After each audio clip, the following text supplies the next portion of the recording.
పంది బురదలో పొర్లాడుతుంది అనుకోండి, చిచి అనుకుంటూ వెళ్ళిపోతాం పక్క నుంచి.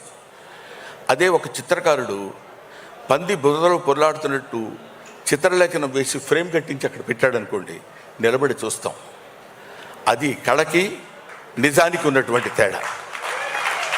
మన చేత అది చూపించాలి, మనందరం దాన్ని ఇంట్రెస్టింగ్గా చూడాలి అని నేను నటించేటువంటి ఈ సినిమా నన్ను ప్రేమించేటువంటి, శివుణ్ణి ప్రేమించేటువంటి శివారాధకులైన వాళ్ళందరికీ కనులకి ఒక పండుగల, ఒక అద్భుతమైనటువంటి ఫీస్ట్కి కలగజేయాలనేటువంటి ఆలోచనతో అంత దూరం వెళ్ళి వాళ్ళందరినీ తీసుకుని ఎందుకంటే చక్కగా ఈ పక్కనే దుర్గం చెరువు ఉంది కదా, తీసేస్తే పోద్ది అని అనుకునే వాళ్ళు కూడా ఉండొచ్చు.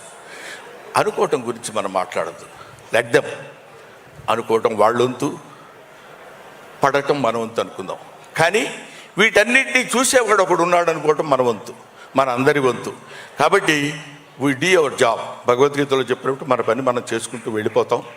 ఆ రిజల్ట్ ఏది రావాలో ఏది కావాలో ఆ పరమేశ్వరుడికి తెలుసు. అందుకే ఈ సినిమా ఒక అద్భుతమైన విజయాన్ని సాధిస్తుందని నేను మనస్ఫూర్తిగా నమ్ముతున్నాను. నమ్మి తీరాలి ఎవడైనా. ఆ సినిమా చూసిన తర్వాత మరీ ఇంకా తెలుస్తుంది.